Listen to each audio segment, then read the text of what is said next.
मेरे ब्रेस्ट हैं मुझे थोड़ा टाइटनिंग चाहिए, शेप में चाहिए अभी और भी थोड़ा अच्छे से, कि थोड़ा अच्छे से उभर के दिखे, क्योंकि पता है ना गर्ल्स की सबसे जो खूबसूरत पार्ट होता है वो ब्रेस्ट ही होती है। तो जब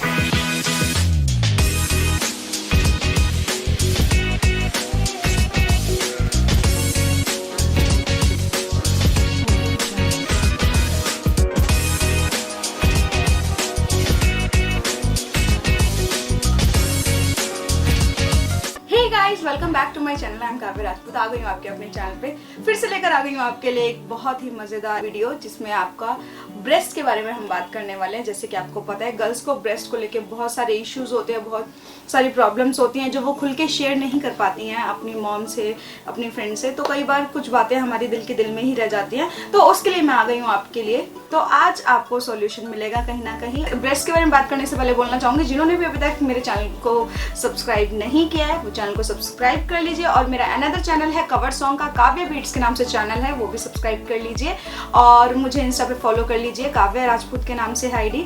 सो अभी हम फटाफट से स्टार्ट करते हैं ब्रेस्ट के बारे में।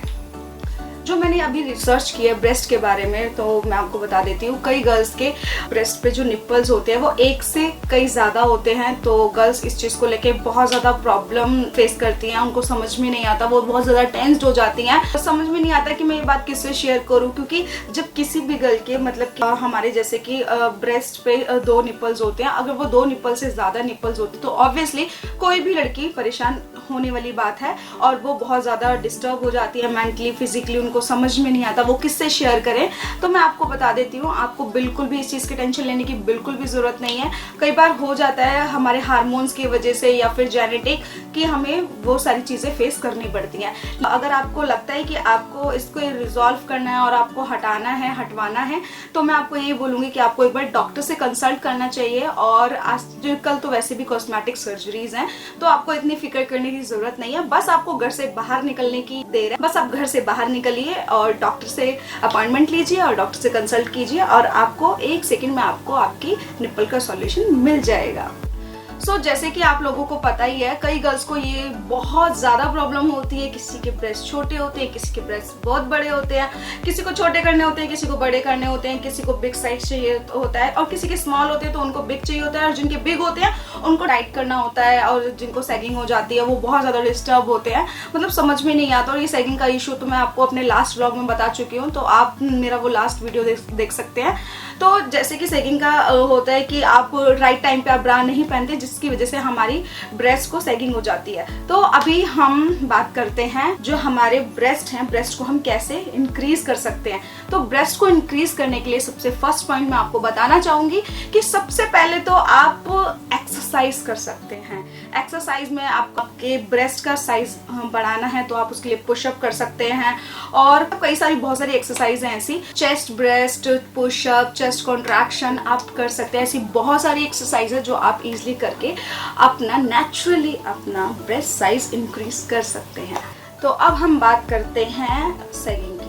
जिनके बूब्स लटक चुके हैं, जिनके ब्रेस्ट नीचे की तरफ आ चुके हैं, वो उनसे पूछिए कि उनका क्या हाल है। अगर मैं अपना पर्सनल एक्सपीरियंस में आज आपसे शेयर कर रही हूँ, मैंने बहुत ही लेट ब्रा पहनी थी। मैं 10th 11th में थी, 9th 10th में थी, तब मैंने जाके ब्रा पहनना स्टार्ट किया था, क्योंकि मुझे ब्रा पहनने में बहुत शर्म आती थी, जिसकी वजह से मेरे थोड़े नीचे की तरफ आ गए और जो थोड़े लूज हो गए। तो मैं बहुत ज़्यादा डिस्टर्ब थी इस सारी चीज़ों को लेके।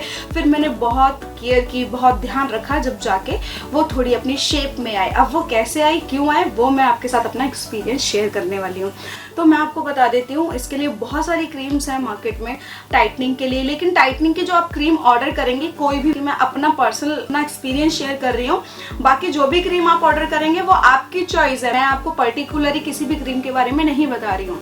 तो वो आप गूगल से रिव्यू चेक कर सकते हैं, उनकी रेटिंग्स वगैरह सब कुछ चेक करके ही आप ऑर्डर कीजिएगा। अदरवाइज ऐसे ही कोई भी क्रीम आप ऑर्डर मत कीजिएगा कि जिससे कि आपका पैसा भी जाए और आपको रिजल्ट भी ना मिले और आपका टाइम भी वेस्ट हो, राइट। तो आपको सबसे पहले कोई भी क्रीम अगर आप ऑर्डर करेंगे वो आपके डिपेंड करते हैं किस चीज की नीड है, कि आपको अगर ब्रेस्ट का साइज इंक्रीज करना है उसके लिए आप क्रीम ऑर्डर कर रहे हैं, आपको टाइटनिंग करना है उसके लिए क्रीम, क्योंकि हर चीज के लिए अलग अलग क्रीम अवेलेबल है मार्केट में। तो मैंने जैसे कि टाइटनिंग की मैं ऑलरेडी एक क्रीम यूज कर रही हूँ, तो मैं आपको वो शो करना चाहूंगी। तो आप ये वाली क्रीम देखेंगे, तो मैं इस वाली क्रीम का ये कोई पेड प्रमोशन नहीं है, ये मैं पर्सनली यूज कर रही हूँ। मैंने इन लाइफ की देखी थी, बी फर्म की है, इसमें नेचुरल इंग्रेडिएंट्स हैं और मतलब मैंने इसके रिव्यूज सब कुछ चेक करके ही मैंने इसे ऑर्डर किया था। और बेसिकली मैंने सिर्फ और सिर्फ इसको टाइटनिंग के पर्पज से ऑर्डर किया है, क्योंकि मेरी जो मेरे ब्रेस्ट हैं मुझे थोड़ा टाइटनिंग चाहिए, शेप में चाहिए अभी और भी थोड़ा अच्छे से, कि थोड़ा अच्छे से उभर के दिखे, क्योंकि पता है ना गर्ल्स की सबसे जो खूबसूरत पार्ट होता है वो ब्रेस्ट ही होती है। तो जब तक ब्रेस्ट अगर अच्छे से ना दिखे ना अगर ड्रेसेस में, तो ना वो कॉन्फिडेंस लेवल नहीं आता, वो मतलब कंफर्ट जोन नहीं आता, मतलब एक अलग ही एटीट्यूड आता है जब आपकी ब्रेस्ट अच्छे से टाइट हो, एकदम विजिबल हो, ऊपर की तरफ उठे हुए हो। तो इसलिए मैंने ये टाइटनिंग वाली क्रीम ऑर्डर की है। तो आप भी ऐसी कोई भी क्रीम जो आपको सूटेबल लगे, क्योंकि सबका बॉडी स्ट्रक्चर अलग होता है, सबकी स्किन अलग होती है, क्योंकि मुझे ये सूट करी है इसीलिए मैं ये यूज कर रही हूँ। बाकी आप अपने अकॉर्डिंग देखिएगा कि आपकी स्किन कैसी है, आपकी स्किन पे क्या सूट कर रहा है। और कभी भी अगर आप कोई भी क्रीम यूज करते हैं तो आप हमेशा अपने हाथ पे उसको थोड़ा सा चेक कीजिए कि किसी तरह का आपको कोई जलन, किसी तरह की कोई मतलब कि आपको ऐसा फील ना हो रहा हो कि वो आपके लिए ठीक नहीं है आपकी बॉडी के लिए, तो उसको यूज मत कीजिएगा। पहले हमेशा कोई भी क्रीम, कोई भी प्रोडक्ट अगर आप यूज करना चाहते हैं तो यूज करने से पहले आप अपने कान के पीछे आप थोड़ा सा टेस्ट कर सकते हैं, और तभी उसके बाद आप उस क्रीम को, किसी भी प्रोडक्ट को आप यूज करें। और मैं आपको बताना चाहूंगी, जब आप ये क्रीम यूज करते हैं आपको प्रॉपरली आपको एक्सरसाइज करनी होती, किस आपको अपर डायरेक्शन की तरफ आपको इसे यूज करना होता है, मसाज करना होता है। और जैसे कि अगर आपको बिल्कुल टाइटनिंग चाहिए, क्योंकि अगर आप गलत मसाज करते हैं, अगर आप रॉन्ग डायरेक्शन में मसाज करते हैं तो आपके ब्रेस्ट और नीचे की तरफ आ जाएंगे, आपके ब्रेस्ट में नुकसान हो सकता है, आपका लॉस हो सकता है और बहुत सारी प्रॉब्लम आपको फेस करनी पड़ सकती है। तो आपको जब अगर आप इस तरीके की कोई भी ब्रेस्ट से रिलेटेड कोई भी क्रीम यूज करते हैं तो सबसे इम्पॉर्टेंट है क्रीम मसाज, कि आपको अपने ब्रेस्ट की मसाज कैसे और किस तरीके से, किस वे में करनी है, वो बहुत इंपॉर्टेंट है। वो मैं आपके लिए एक नेक्स्ट ब्लॉग लेकर आऊंगी जिसमें मैं प्रॉपरली मसाज करके दिखाऊंगी, उसमें एक डेमो लेके कि किस तरीके से कैसे मसाज करते हैं। जैसे कि पीरियड्स आने से पहले कई गर्ल्स के ब्रेस्ट में पेन होना शुरू होता है, तो क्या ये चिंतित की बात है? जी बिल्कुल। तो इस बारे में मैं आपको डिटेल में बताऊंगी कि आखिर चिंतित की बात है या नहीं है।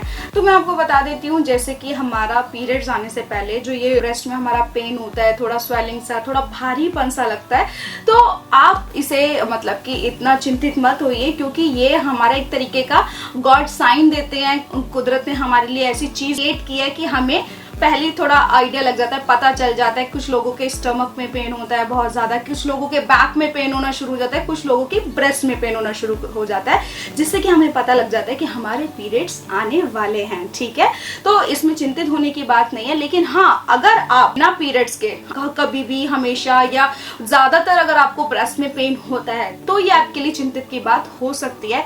तो उस केस में आप डॉक्टर से जरूर कंसल्ट कीजिए और अपना प्रॉपरली ट्रीटमेंट लीजिए कि आखिर वो आपको इतना पेन क्यों होता है। क्योंकि अगर पीरियड्स के टाइम पे होता है तो वो नेचुरल है, लेकिन अगर आपको ज्यादातर और बहुत ज्यादा होता है कि आपको बर्दाश्त ही नहीं होता, तो इस केस में मैं आपको डॉक्टर से कंसल्ट करने के लिए ही बोलूंगी कि आप घर में बिल्कुल मत बैठिए और इसको बिल्कुल लाइटली मत लीजिएगा। क्योंकि ब्रेस्ट पेन एक ऐसा प्रॉब्लम है कि ब्रेस्ट से आपको पता है ब्रेस्ट कैंसर भी होता है, गर्ल्स को बहुत सारी प्रॉब्लम्स होती हैं ब्रेस्ट से रिलेटेड। तो ब्रेस्ट को लेके आप इतना भी लाइटली मत लीजिए। अगर आपको बहुत ज्यादा पेन होता है, बहुत लंबे टाइम से ज्यादा पेन होता है, कि आपको कई बार लगता है कि नहीं ये पीरियड्स में ही होता है, और कई बार क्या होता है कि आपको बहुत बार होता है लेकिन आप ध्यान नहीं देते हैं, तो इस चीज को बिल्कुल भी लाइटली मत लीजिएगा। जो पीरियड के आने से पहले हमारा जो ये ब्रेस्ट पेन होता है, इसको प्रीमेचुरल सिंड्रोम कहते हैं, कहा जाता है, और ये नेचुरल होता है, ये सभी गर्ल्स के अंदर होता है।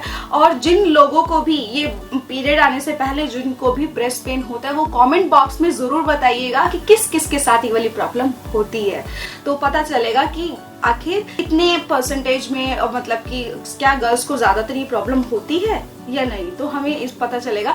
तो आप अपने अपने ओपिनियंस अपने कमेंट बॉक्स में बता सकते हैं किन किन गर्ल्स को पीरियड्स के टाइम पे ब्रेस्ट में पेन होता है। तो कुछ गर्ल्स ये कहना है कि उनके निप्पल डिस्चार्ज हो रहे हैं। माय गॉड, ये कैसा क्वेश्चन आ गया है, आप सोच रहे होंगे। तो निप्पल डिस्चार्ज होना 2 ही केसेस में होता है, या तो आप प्रेग्नेंट हैं तब निप्पल डिस्चार्ज हो सकता है, या आप बेबी फीड कराते हैं तो आपका निप्पल डिस्चार्ज होना बहुत ही आम बात है। तो इसको आप बिल्कुल भी इतना मतलब कि सीरियस मत लीजिएगा, क्योंकि नेचुरल है। क्योंकि जब आप बेबी को फीड करा रहे हो तो अगर आपका निप्पल डिस्चार्ज कर रहा है तो इसमें कोई घबराने वाली बात नहीं है। लेकिन अगर आप प्रेग्नेंट नहीं हैं और आप बेबी फीड नहीं कराते हैं, अगर फिर भी आपको नॉर्मल डेज में नॉर्मली, अगर आप मैरिड नहीं हैं, अगर आपको निप्पल डिस्चार्ज हो रहे हैं, तब ये घबराने वाली बात हो सकती है। क्योंकि नॉर्मल डेज में वैसे निप्पल डिस्चार्ज नहीं होने चाहिए, जस्ट बिकॉज ये सिर्फ और सिर्फ प्रेगनेंसी के टाइम पे ही होता है। अगर आपके साथ किसी के भी साथ ऐसा कुछ हो रहा है तो आपको डॉक्टर से कंसल्ट करना चाहिए, अपनी गायनिक से कंसल्ट कीजिए और उनसे बताइए कि आपको पेन होता है और ब्रेस्ट में कंटिन्यूसली आपको पेन हो रहा है, आपका निप्पल डिस्चार्ज हो रहा है, तो ये एक तरीके से ब्रेस्ट कैंसर के भी चांसेस हो सकते हैं। जो इनके निप्पल डिस्चार्ज होते हैं ये कुछ ना कुछ कहीं ना कहीं ये थोड़ा हमें चिंतित कर देते हैं और ये हमारा जो माइंड है वो ब्रेस्ट कैंसर की तरफ डाइवर्ट कर देता है। तो आप इस चीज़ को बिल्कुल लाइटली मत लीजिएगा और अपनी गायनिक से कंसल्ट करके प्रॉपर इसका ट्रीटमेंट लीजिएगा कि आखिर आपको क्यों निप्पल डिस्चार्ज हो रहे हैं बिना मैरिड। सो बहुत इंपॉर्टेंट है ब्रेस्ट के लिए। तो गर्ल्स जिनको भी अगर ये सब प्रॉब्लम्स है तो प्लीज़ लाइटली मत लीजिएगा, क्योंकि ब्रेस्ट और वजाइना जो हमारी बॉडी का पार्ट है वो सबसे सेंसिटिव पार्ट है। जब गर्ल्स छोटी होती हैं, टीनेज में होती है, तो आपको पता है अगर ब्रेस्ट पे हल्का सा भी कुछ तेज से कुछ लग जाए या फिर वो कहीं पे जैसे टकरा जाती हैं तो उनको बहुत तेजी से पेन होता है, आप समझ रहे हैं। और फिर जब आफ्टर मैरिज जब वो बड़ी होती हैं, जब उनकी शादी होती है, जब आफ्टर मैरिज जब वो सेक्सुअली मतलब कि इंटीमेट होती हैं अपने हस्बैंड के साथ और फिर प्रेग्नेंट, फिर डिलीवरी, उसके बाद बेबी फीडिंग कराना, तो फिर आपको वो वैसा वाला पेन नहीं होता है। इन केस अगर आपको ऐसा पेन होता है तो फिर आपको इस चीज़ को लाइटली नहीं लेना चाहिए और आपको कंसल्ट ज़रूर करना चाहिए। आई होप आप लोगों को ये वीडियो अच्छी लगी होगी। अगर वीडियो अच्छी लगे तो वीडियो को ज़्यादा शेयर करें, लाइक करें, कमेंट करें एंड चैनल को सब्सक्राइब करना बिल्कुल ना भूलें। जल्दी ही मिलती हूँ आपको एक न्यू ब्लॉग के साथ। Love you all, bye. और आप कमेंट बॉक्स में भी बता सकते हैं कि आपको वीडियो का सबसे अच्छा पार्ट कौन सा लगा। और ये मेरा अपना पर्सनल एक्सपीरियंस है जो मैंने रिसर्च किया, जो मैंने आपके साथ शेयर किया, क्योंकि मेरे घर में भी 2 भाभी हैं और दोनों को बेबी हो चुका है, तो बेबी फीड भी कराती हैं वो। उनकी प्रेगनेंसी पूरा प्रॉपर मैंने सारी चीज़ें देखी है, तो इसलिए मुझे पता है कि कैसे क्या होता है और क्या क्या प्रॉब्लम फेस करनी पड़ती है। Thank you so much.